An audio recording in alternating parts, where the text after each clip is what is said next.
আসসালামু আলাইকুম। কয়েকদিন ধরে টানা বৃষ্টি, মাঝখানে 2 দিন বৃষ্টি নামেনি, তারপর থেকে আবারও শুরু হয়েছে মুষলধারে বৃষ্টি। গত কয়েকদিন আগে ধানের বীজতলা তৈরি করার জন্য আমরা একটা জমিতে ভালো করে পরিষ্কার করে রেখেছিলাম এবং ওই জমিতে আমাদের ধানের বীজ দেওয়ার কথা ছিল, কিন্তু বৃষ্টির কারণে সেটা আমরা দিতেই পারছিলাম না। তো আজকে দেখলাম যে ধানগুলিকে 2-3 দিন আগে অঙ্কুরিত করার জন্য একটা ঝাঁকার মধ্যে আমরা ঢেকে রেখেছিলাম, ওই ধানগুলি সবগুলিই প্রায় অঙ্কুরিত হয়ে গিয়েছে। এখন ইমিডিয়েটলি এই ধানগুলিকে আমাদের বীজতলায় ফেলতে হবে, কিন্তু সমস্যা হলো বৃষ্টি। যে পরিমাণ বৃষ্টি নামছে, এই বৃষ্টির মধ্যে এই কাজগুলি করা আমাদের জন্য খুবই কষ্টসাধ্য একটা ব্যাপার। তো সজীব মামাকে নিয়ে আমরা যাচ্ছিলাম আমাদের বীজতলার দিকে। ওখানে যাওয়ার পর যে দৃশ্য দেখলাম সেটা আরো অবাক করার মতো ছিল, কারণ এই জায়গাটা পুরোটাই হচ্ছে পানি দিয়ে ভর্তি। তাই আমাদেরকে যেটা করতে হবে সেটা হচ্ছে এখানকার যে পানিটা আছে সেই পানি নিষ্কাশনের ব্যবস্থা করতে হবে, অর্থাৎ এই পানিগুলিকে আমাদের নিচু জমিতে নামিয়ে দিতে হবে। এর পাশাপাশি এখানে যে আগাছাগুলি হয়েছে গত কয়েকদিনে সেটাও আমাদেরকে পরিষ্কার করে ফেলতে হবে। তারপর আমরা একটা ড্রেন তৈরি করতেছিলাম, যে এই ড্রেন দিয়ে পানিটা একেবারে আমাদের নিচে পাটের জমি আছে এই পাটের জমিতে নেমে যাচ্ছিল। তো আমরা দেখলাম যে একটা জায়গায় এটা করলে হবে না, কয়েকটা জায়গায় করতে হবে। তাই আমরা আরেকটা জায়গায় এই জিনিসটা করার চেষ্টা করতেছিলাম, অর্থাৎ একটা ড্রেনের মতো তৈরি করতেছিলাম, যাতে করে এখান থেকে সমস্ত পানিগুলি ওই পাটের জমিতে নেমে যায় এবং দ্রুত এই জায়গাটা শুকিয়ে যায়। কারণ এই জায়গা যদি না শুকায় তাহলে এখানে আমরা এই দানাগুলি বা এই বীজগুলি ফেলতে পারবো না। আর পরবর্তীতে যদি আমরা এটা ফেলেও যাই, তারপর দেখা যাবে যে পানি উঠে এটা তলিয়ে গেছে,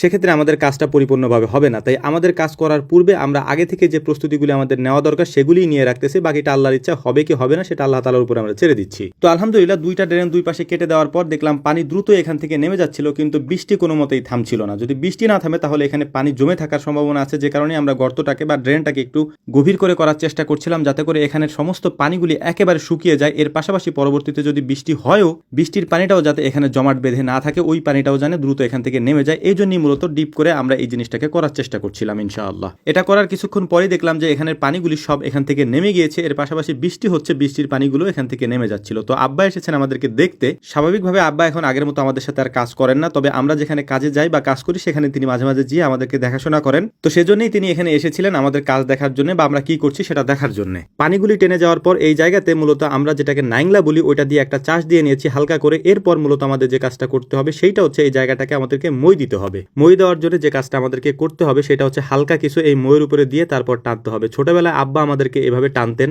মইয়ের উপরে বসিয়ে তারপর টেনে এই বীজতলা তৈরি করতেন। কিন্তু কালের পরিক্রমায় সেই কাজটাই আমাদেরকে করতে হচ্ছে, কারণ এখানে আমরা দুজন মানুষই ভারী, অর্থাৎ সজিমা আমি দুজনেই ভারী, যে কারণে আমরা আব্বাকে বসিয়ে দিয়েছি। আব্বা বসতে চাইছিলেন না, তারপর আব্বাকে জোর করে বসিয়ে তারপর আমরা দুজনে মিলে টানার চেষ্টা করছিলাম। ছোটবেলায় এভাবে তিনি আমাদেরকে টানতেন, আমরা বড় হয়েছে আমরা এখন তাকে টানছি। আগে আমাদের এদিকে প্রচুর ধান চাষ হতো, কিন্তু আস্তে আস্তে এই ধান চাষটা আমাদের এদিকে প্রায় এখন বন্ধ হয়ে যাওয়ার মতো অবস্থা। আমাদের এখানে এখন মূল চাষ যেটা হয়েছে সেটা হচ্ছে পাট এবং পেঁয়াজ। পেঁয়াজটাই হচ্ছে মূল, তার পাশাপাশি পাট চাষ করা হয়। এর পাশাপাশি উপরে যে জমিগুলি আছে ওই জমিগুলিতে ডাল জাতীয় ফসল চাষ করা হয়, এর পাশাপাশি গম চাষ করা হয়। এইটাই মূলত হচ্ছে আমাদের এখানকার মূল ফসল। আমাদের এখানে এখন ধান চাষ তেমন একটা করা হয় না। একেবারে নিচু জমি যেগুলি আছে, যেগুলিতে পানি জমে থাকে, সেই জমিতে কিছু কিছু ধান চাষ করা হয়। এর পাশাপাশি আমাদের এখানে যখন পাট কাটা হয়ে যায় তখন ধান বুনে দেওয়া হয়, ধান আর চাষ করা হয় না। তবে আমাদের কিছু জমি এবার আছে যে জমিগুলিতে ধান আমরা লাগাবো, এ কারণেই মূলত আমরা বীজতলা তৈরি করে এখানে আমরা পাতো বলি আর কি, আপনারা চারা বলতে পারেন, যে জায়গায় এক এক জায়গায় এক এক নাম দিতে পারেন এটাকে। তো এই পাতোটা আমরা এখানে ফেলে দিয়ে গেলাম, এরপর 15-20 দিন পরে এখান থেকে উঠিয়ে নিয়ে আমরা জমিতে রোপণ করবো ইনশাআল্লাহ। তো যাই হোক, আলহামদুলিল্লাহ খুব সফলভাবে আমাদের কাজগুলি আমরা সম্পন্ন করতে পেরেছি। এখন আমরা চলে যাচ্ছি আমাদের বাড়ির দিকে। আমাদের জন্য দোয়া করবেন, আল্লাহ তাআলা যেন আমাদের খামারে বারাকা দান করেন। আসসালামু আলাইকুম রহমতুল্লাহ।